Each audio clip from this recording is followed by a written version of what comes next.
करेंगे, वहाँ पर इंजीनियर से ही हमको करवाना पड़ेगा।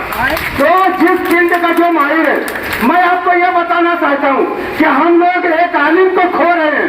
अगर मुफ्ती इस्माइल साहब, मैं मानता हूँ बहुत अच्छे मुफ्ती हैं, बहुत अच्छे आलिम है, लेकिन अगर किसी डॉक्टर को या किसी इंजीनियर को हम हमारे केस में वकालत पे लगा देंगे, हमारी बेवकूफी है ना।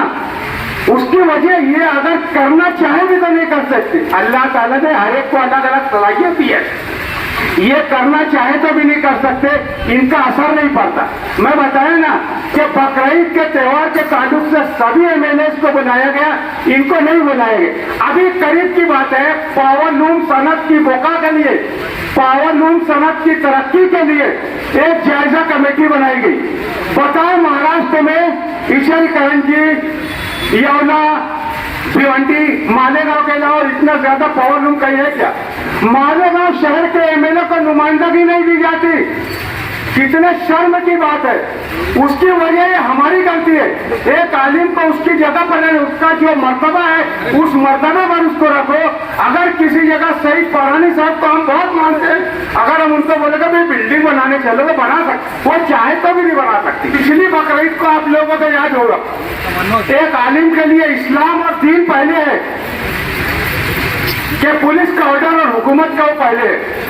आपको याद होगा पिछली बकरीद पर इन्होंने ऐलान किया था कि संगमेश्वर में पहले दिन कुर्बानी नहीं होगी।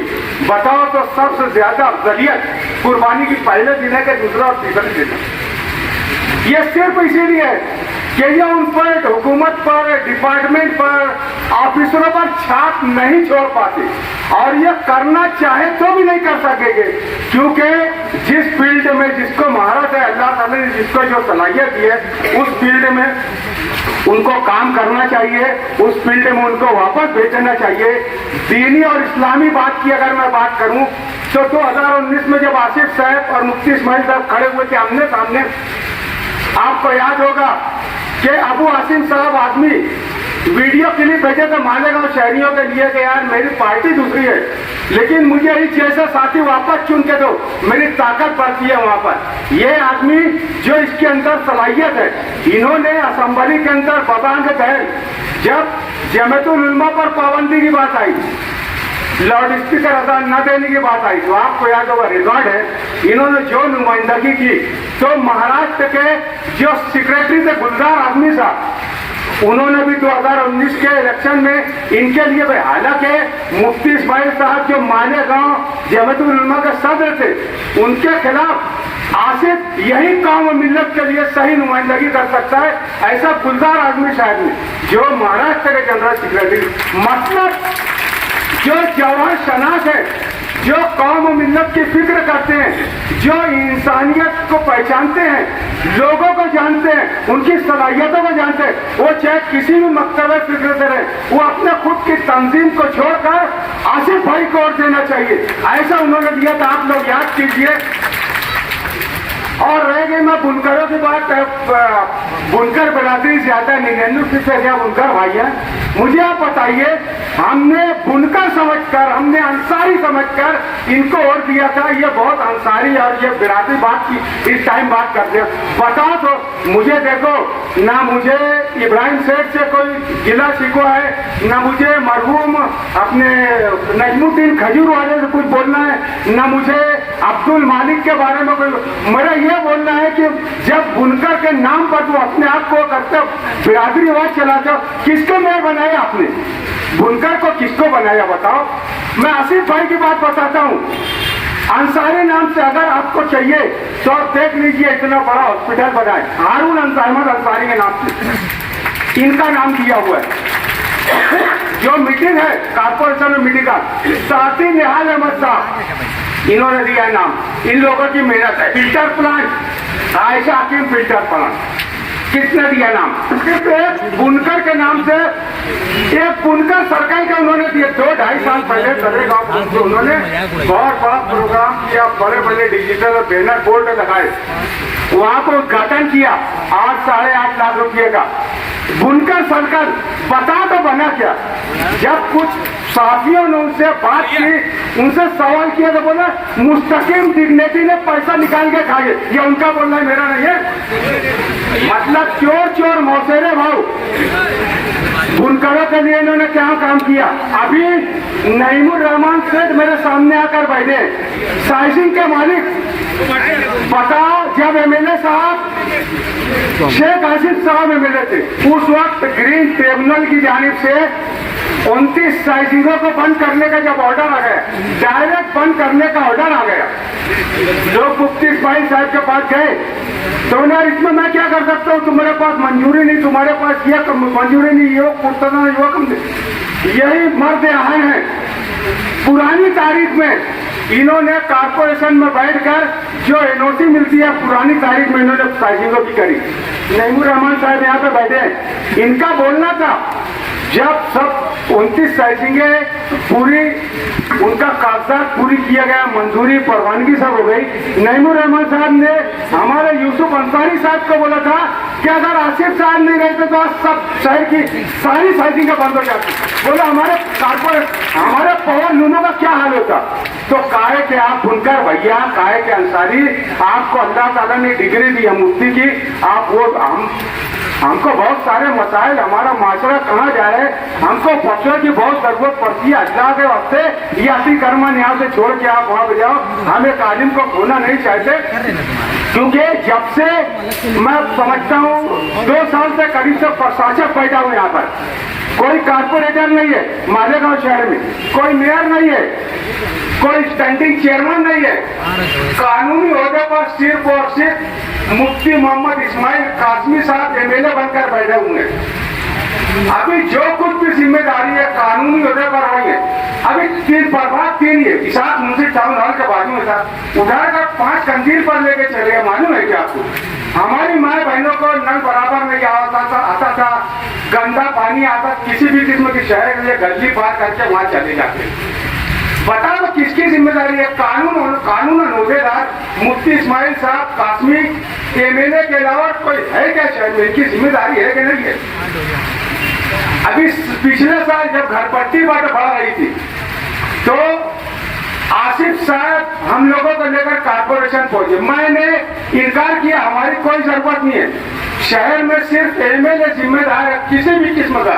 ये बोले घरपट्टी बढ़ना शुरू हो गई है मालेगांव शहर में, 25% घरपट्टी नए सर्वे के हिसाब से बढ़ाकर दी जा चुकी थी। आप लोग याद करो, ये मर्द हाल गए, इनकी जिम्मेदारी नहीं थी। एमएलए जो है उनकी जिम्मेदारी है, क्योंकि कारपोरेशन में भी कोई होदेदार नहीं है, एमएलए ही सिर्फ को कानूनी जिम्मेदार कानूनी होदे पर है।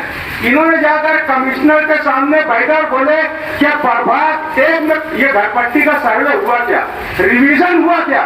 अगर प्रभाग 1 भी कारपोरेशन में है तो प्रभाग 2, प्रभाग 3, प्रभाग 4 जो नदी के इस तरफ है, आप इसी तरफ की घरपट्टी रिवीजन बढ़ा के नवी रिवीजन के हिसाब से क्यों भेज रहे हैं?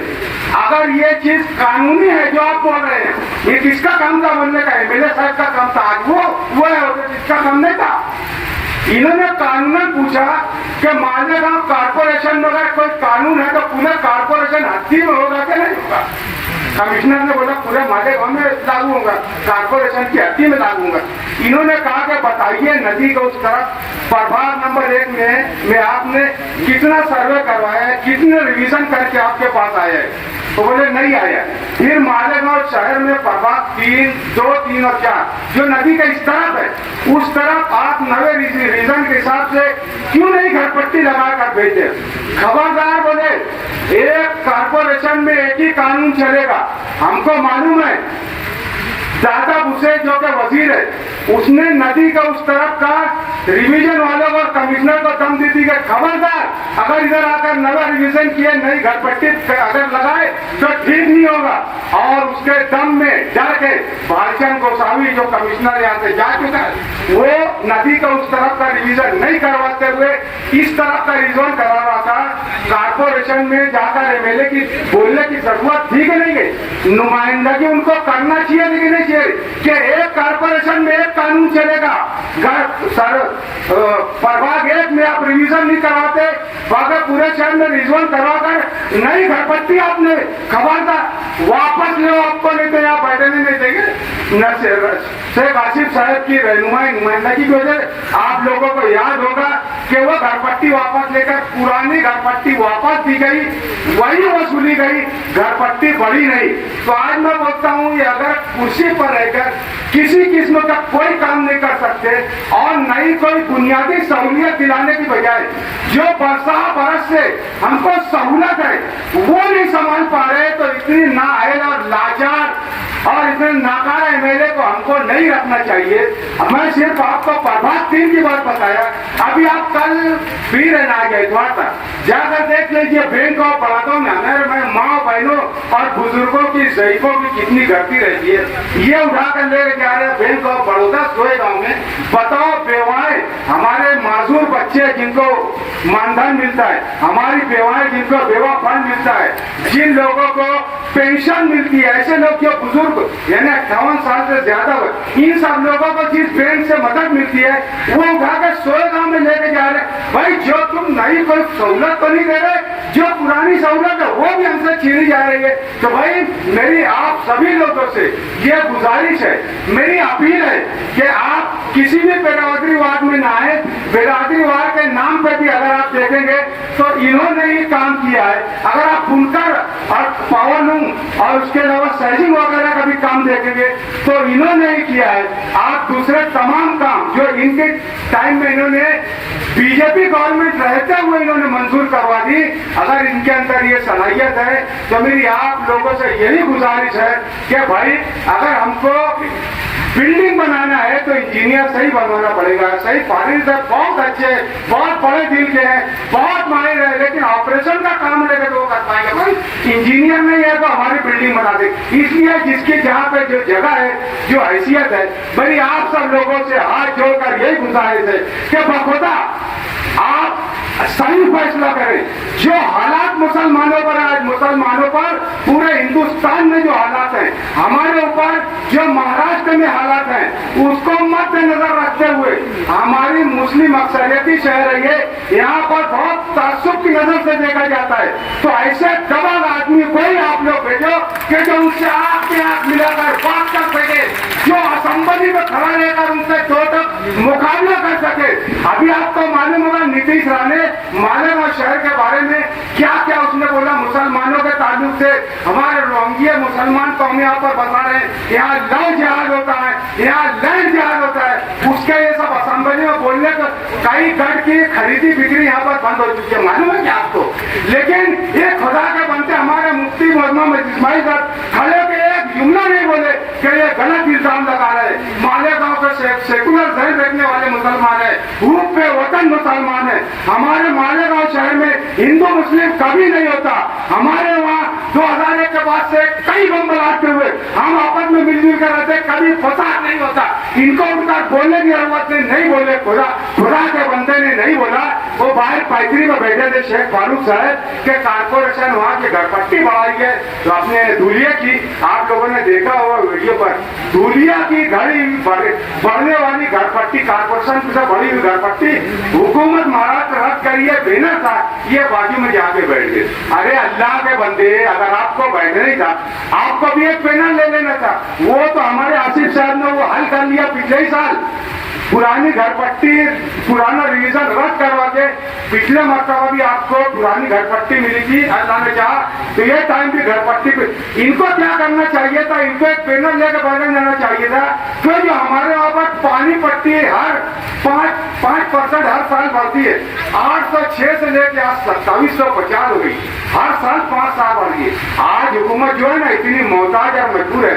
आपको मालूम है फारूक शाह के बैनर लेकर बैठने की वजह से उन्होंने, हुकूमत ने, शिंदे ने खुद वो जो पट्टी रहती बड़ी हुई थी उसको रद्द कर दिया। अगर ये छोटा सा बैनर लेकर ये भी बैठ जाते तो जो हर साल हमारे वहां पे पानी पट्टी 5% बढ़ाई जाती है। इतनी कमजोर हुकूमत है, 4 पहिए में नहीं 3 पहिए में टिकी हुई है। तो अगर जरा सा ये दबाव डालते तो ये भी करवा सकते थे। ये नुमाइंदगी के लायक नहीं है। लायक का मतलब नहीं, मैं ये मानता हूँ क्या उनके अंदर वो सलाहियत नहीं है। अगर वो दिल से भी चाहे कि मैं ये कर लूँ, वो कर लूँ, वो कर लूँ, लेकिन जिसका जो फील्ड है, जिसकी इनको खून में मिली है, विरासत में मिली है, विकास, तरक्की, दबंगई, फिरका परस्तों की आंखों में आंख डालकर असेंबली में बात करना, अपनी बात को भगवान के गाल बोलकर मनवाना, अल्लाह के वास्ते किसी किस्म की गलती न करे। मेरा आपसे ये गुजारिश है कि मालेगांव मुस्लिम अक्सरियती शहर है, हमको बहुत तासुब की नजर से दिया जाता है, देखा जाता है। अल्लाह के वास्ते ऐसा ही नुमाइंदा भेजो और जिसकी जो इज्जत है, जिसको जो इकराम, उसका वो जाकर वो उनका अदब इकराम उसकी जगह पर।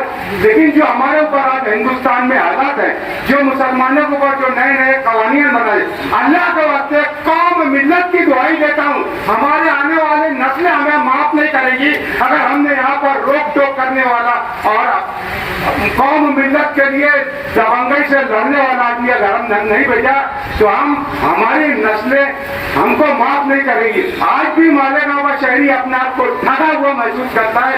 ये किसी की बात का कोई जवाब नहीं देते कि कोई भी बात पूछो तो मंतिक के जरिए या कुरान हदीस या दीनी इस्लामी बात करके, अपने मुफाद के लिए दीनी इस्लामी बात करके सियासी फायदा उठाने वाले को मेरा सिर्फ यही बोलना है कि भाई इधर उधर की बात न कर, ये बता के काफिला क्यों लूटा, हमें रहने से गिरा नहीं, तेरी रहबरी का सवाल है।